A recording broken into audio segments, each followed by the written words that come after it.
कहता है कि आसमान में छेद नहीं होता, एक पत्थर तो तबीयत से उछालो यारों। तो जी हाँ साथियों, आज की चर्चा हम ऐसे ही शख्स पर करने जा रहे हैं जिसने जो है पत्थर उछाल करके आसमान में छेद कर दिया है। तो जी हाँ साथियों, जैसा कि आप सब जानते हैं कि अभी मध्य प्रदेश में हाल ही में विधानसभा चुनाव संपन्न हुए हैं और इस विधानसभा चुनाव में एक ऐसा शख्स ने जीत हासिल की है जो हमेशा से झोपड़ी में रहता आया है, मजदूरी करके अपना पेट पालता आया है।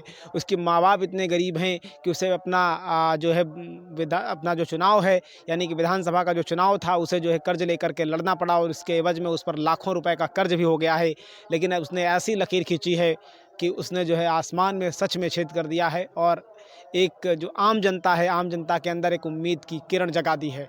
तो आज की बात मध्य प्रदेश के विधानसभा चुनाव में अभी अभी जीत हासिल करने वाले भारत आदिवासी पार्टी के नेता और वर्तमान एमएलए मिस्टर कमलेश्वर डोडियार पर करने वाले हैं। तो जी हाँ साथियों, मिस्टर कमलेश्वर डोडियार ने मध्य प्रदेश की रतलाम जिले के अंतर्गत पड़ने वाली सैलाना विधानसभा सीट से जीत हासिल की है और सैलाना से उन्होंने जो है कांग्रेस के हर्ष विजय गहलोत को चुनाव हरा दिया है।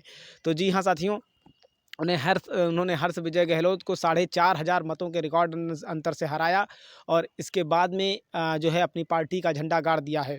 तो कुल मिलाकर के अगर इसके मध्य प्रदेश में अगर भाजपा और कांग्रेस के अलावा किसी पार्टी ने जीत दर्ज की है तो वो है बाप, यानी कि भारत आदिवासी पार्टी और उसके नेता कमलेश डोडियार के अगर हम जीवन की बात करें तो उनका जो जीवन था वो इतना आसान नहीं है था रहा, क्योंकि कमलेश डोडियार अपने पिता की 9 संतानों में सबसे छोटे थे और उनका जो जीवन था वो हमेशा से संघर्षमय स्थिति में रहा। उनकी शिक्षा दीक्षा भी संघर्षमय रही।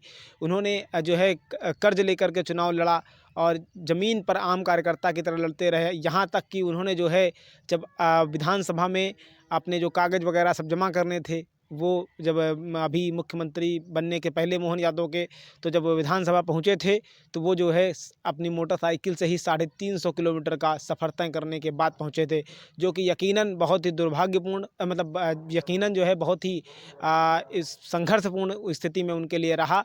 तो कुल मिलाकर के ये बहुत ही उनके लिए संघर्षमय रहा और उन्होंने जो है अपना जो चुनाव है वो संघर्ष में रहते हुए भी जीत लिया। तो साथियों, इस तरीके से ऐसी कुछ नज़ीरें हमारे सामने आती हैं जो जो ये बता जाती हैं कि कोई ज़रूरत नहीं है किसी छोटी लाइन को काटने की, ज़रूरत है कि उसके सामने बड़ी लाइन खींचने की। तो कुछ ऐसा ही किया है कमलेश्वर डोडियार ने। कमलेश्वर डोडियार जो हैं वो रतलाम ज़िले के मतलब अंतर्गत पड़ने वाली सैलाना विधानसभा के एक गांव राधा कुआं के रहने वाले हैं। उनकी माताजी जो हैं वो सीताबाई और पिता ओमकार नाथ डोडियार बहुत ही गरीब परिवार मतलब बहुत ही गरीब हैं। यहाँ तक कि उन्हें खुद अपना और अपने बच्चों का पेट पालने के लिए बचपन में गरीबी के मतलब समय में इतनी ज़्यादा मजदूरी और मेहनत करनी पड़ी कि जैसे तैसे उनका घर चलता था। अभी तक यानी जब ये मौजूदा विधायक हैं तो अभी तक की स्थिति ये है कि इनकी झोपड़ी अभी भी पानी से टपकती है। यानी एक झोपड़ी में रहने वाला बंदा जो है उसने महल जैसी विधानसभा का सफ़र तय कर लिया, यकीनन बड़ी बात है। वो 9 भाई हैं, 9 भाई बहन हैं, 9 में ये 6 भाई हैं और 3 बहनें हैं। 3 बहनों की जैसे तैसे माता पिता ने शादी कर दी है। 5 भाइयों में भी कईयों की शादी हो गई है और वो सब जो है कहीं न कहीं मतलब जो है बाहर जा कर के मेहनत करते हैं, मज़दूरी करते हैं और जो है वो नौकरी करते हैं, तब जा कर के अपना पेट पाल पाते हैं।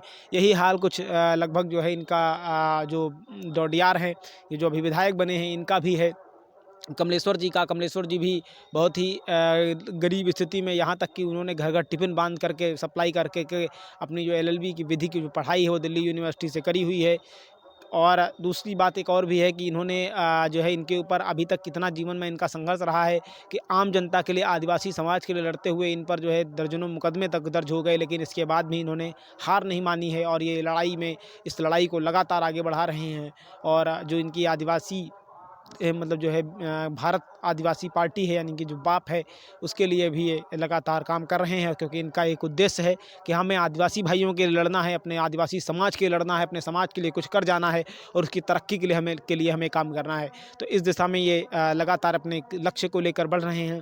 संविधान में वो भील जनजाति को जो है वो मतलब जो है प्रदेश दिलाने का दर्जा लेकर के भील जनजाति के एक समाज का जो विशेष क्षेत्र है उसे प्रदेश का दर्जा दिलाए जाने के लिए भी ये तत्पर हैं। और इन्होंने इस दिशा में बहुत सारे काम भी किए हैं। अब जब से ये विधायक बने हुए हैं तब से ये इन्होंने अभी नगर परिषद के लोगों को, अभी इनका एक वीडियो वायरल हुआ था जिसमें इन्होंने नगर परिषद के लोगों को डांटते हुए कहा था कि सब लोग अपना टाइम जो है वो सुधार लो, वरना जो हम करेंगे वो ठीक नहीं होगा। मतलब इन्होंने जो 5 महिला सफाई कर्मी थी उनको हटाए जाने को लेकर भी, उनकी जो शिकायत थी उसे लेकर भी उनको डपटा और कहा कि ये क्यों हटाए गए हैं। और अगर इन्होंने कहा कि अगर किसी को नाली में उतरने से, नाली में सफाई कर्मचारी बनकर काम करने में डर लगता है तो मैं खुद उतरूँगा नाली में, और मैं खुद स्वच्छ भारत मिशन को जो मतलब जो स्वच्छता अभियान है उसे आगे बढ़ाऊँगा।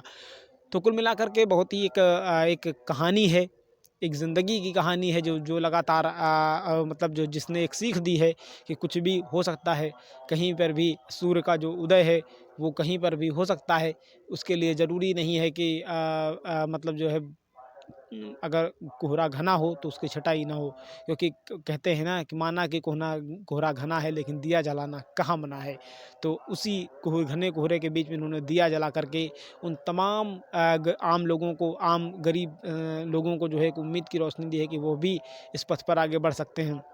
हालाँकि इस दौरान जो है पूरे चुनाव के कैंपेन के दौरान उन पर जो है काफ़ी कर्ज हो गया, और उन्होंने जो है कर्ज लेकर के एक तरीके से चुनाव लड़ा। ऐसा कहा जा रहा है कि उनके ऊपर लगभग 10-12 लाख का कर्ज हो गया है।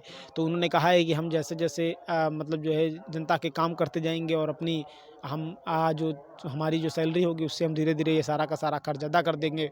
हालात ये थे कि जब जहाँ सारे नेता जो है वो विधानसभा में पहुँचने के लिए एक से बढ़कर एक कारों का इस्तेमाल कर रहे थे, अपने काफ़िलों का इस्तेमाल कर रहे थे, बड़ी-बड़ी महँगी-महँगी गाड़ियों का इस्तेमाल कर रहे थे, तो वहाँ ये अपनी बहनोई, अपनी नहीं, वो भी अपने बहनोई की बाइक लेकर के जो है वो पहुँच गए। और वहाँ पर मतलब जो है इन्होंने जब बताया कि मैं चुनकर आया हुआ विधायक हूँ, तो लोग चौंक गए थे। तो इस तरीके से काफ़ी कमलेश्वर ढौंडियार ने अपनी ज़िंदगी में, अपने समय में काफ़ी संघर्ष किया, लेकिन वो संघर्ष अंततः सफल रहा। इसके पहले भी इन्होंने जो है कई बार चुनाव लड़ा है, एक बार विधायकी का लड़ा लेकिन ये हार गए, फिर एक बार इन्होंने सांसदी का लड़ा, वो भी ये हार गए, लेकिन अंततः इस बंदे ने हार नहीं मानी। और बेशक इनके ऊपर जो है वो तमाम संघर्ष किए, कई बार मुकदमे हुए, लेकिन उसके बाद में भी इस बंदे ने हार नहीं मानी, वो लड़ता गया। और लड़ने का आलम ये रहा कि जो कहते हैं ना कि लहरों के डर से नौका पार नहीं होती, लेकिन कोशिश करने वालों की हार नहीं होती। तो इस बंदे ने कुछ ऐसा ही कमाल, ऐसा ही जज्बा और जुनून दिखा दिया है कि बहुत सारे लोगों की उम्मीदें जो हैं वो जाग गई हैं। आज भी इनकी स्थिति ये है कि एक एक आम बिल्कुल झोपड़ी में रहते हैं, एक बहुत ही निर्धन परिवार की स्थिति है। ऐसी झोपड़ी में रहते हैं जो टपकती है। आप अगर देखेंगे तो जो बिल्कुल झोपड़ी झोपड़ी ही है, कोई वैसे नहीं जैसे झोपड़ी हम लोगों ने टीवी में, फ़िल्मों में या हमने जो है किताबों में छपी हुई देखी है, बिल्कुल वैसी ही झोपड़ी में इनका घर बना हुआ है। उसी तरीके से आम जनता के बीच में जाते हैं, आम जनता से मिलते हैं, आम जनता के बीच में अपनी बात रखते हैं। और इन्होंने आदिवासी समाज, क्योंकि जो ये जिस सैलाना सीट से जीते हैं रतलाम की, वो आदिवासी बहुल सीट है, सुरक्षित रखी गई थी। अन्य मतलब इस तरीके से तमाम जो नेता थे इनके सामने थे, बड़े-बड़े नाम थे, हर्ष विजय गहलोत का नाम था, लेकिन इन सब के बावजूद भी इन्होंने जो है वो करिश्मा किया, वो कारनामा किया जिसको देखकर दुनिया चौंक गई, और अंततः इनकी जो है पीठ थपथपा दी गई। तो यकीनन बहुत ही शानदार जीत दर्ज की है सीताबाई और ओमकार नाथ के लाडले ने, जहाँ माता-पिता आज भी मज़दूरी करके अपना पेट पाल रहे हों, जहाँ अपनी बचपन की पढ़ाई करने के लिए इनको जो है मज़दूरी करनी पड़ी हो, बीच में एक बार शिक्षा छोड़नी भी पड़ी हो, इन सब के बाद भी इस बंदे ने हार नहीं मानी, क्योंकि ये बंदा कुछ अलग ही बंदा था। तो साथियों, इनकी कहानी से हम प्रेरणा ले सकते हैं। यहाँ पर एक न्यूज़ की बात नहीं है, यहाँ पर एक व्यक्ति के संघर्ष की बात है, यहाँ पर एक व्यक्ति के त्याग और संघर्ष की बात है, जिसने जो है ज़मीन से उठकर जो है आसमान में झंडे गाड़ दिए हैं। तो कुल मिलाकर के उस तरह जैसे मतलब उसी तरीके से जैसे भारत ने जो है चाँद पर झंडे गाड़े थे, चंद्रयान 3 लॉन्च करके, भले ही हम हारे लेकिन उसके बाद भी हम जीते। तो इस तरीके से जब भारतीय जनता पार्टी की प्रचंड लहर थी, सोचिए कि 165 सीटें बीजेपी जीती और कांग्रेस 165 मतलब 165 सीटें जीत रही हो। बीजेपी एक तरीके से लहर थी, प्रचंड लहर थी, और उसके बाद में भी अपनी सीट जीत लेना आसान बात नहीं होती। और फिर एक ऐसी प्रत्याशी का जिसने जो है संघर्ष एक ऐसे प्रत्याशी का जीतना जिसने जो है संघर्ष किया हो, जिसके पास खाने के लिए बंदोबस्त करना मुश्किल हो, जो अपनी मतलब पढ़ाई के दौरान टिफ़िन बेच करके अपना खर्चा चलाता हो। सोचिए उसका जीवन जो है कितना संघर्षमय रहा होगा, और कितना उसने आज जो है संघर्ष करके जो है वो आगे बढ़ा होगा। लेकिन उसके बाद में भी बंदा आगे बढ़ता रहा, कर्तव्य पथ पर चलता रहा और परिणाम ने दुनिया को दिखा दिया कि वो कुछ कर सकता है और दुनिया जो है उसके बारे में कुछ सोच सकती है। तो अब फ़िलहाल अब इनका जो मोटो है वो आदिवासी भाइयों के लिए काम करना है, आदिवासी समाज के लिए काम करना है, गरीब जनता के लिए काम करना है, गरीब भाइयों को आगे बढ़ाना है, उनकी उन्नति के रास्ते को खोलने हैं। तो कुल मिला के इस तरीके से कमलेश्वर डोडियार जो कि एक जो कि बिल्कुल गाँव की पृष्ठभूमि से आने वाले नेता हैं, ने मतलब जो है अपना संघर्ष किया, साइकिल से जा कर प्रचार किया, यहाँ तक कि लोगों से चंदा लिया। मतलब समझिए, कहने का मतलब ये है कि आप सोच सकते हैं कि बंदे ने मतलब चंदा ले लेकर चुनाव लड़ा, कहीं किसी से 1, किसी से 10 रुपए, किसी से 20 रुपए, और कहानी ऐसी रंग लाई कि बंदे ने इतिहास लिख दिया और विजय पथ पर कर्तव्य पथ पे विजय पथ का झंडा गाड़ दिया। तो ऐसे होते हैं नगाड़ा बजाने वाले लोग, जिनकी कहानी से हम प्रेरणा ले सकते हैं, हम आगे बढ़ सकते हैं और ये उम्मीद कर सकते हैं कि भविष्य में उजाले की सुबह होगी। भले ही रात गहरी है लेकिन सूर्य तो उदय होता ही है। तो कुल मिलाकर साथियों, आज की वीडियो में रखते हैं इतना ही। मिलते हैं फिर किसी अगले वीडियो में, तब तक के लिए हमें दीजिए इजाज़त। आप सभी ने देखा इस क्लास का बहुत बहुत धन्यवाद। Thank you very much. जय हिंद, वंदे मातरम। ओके।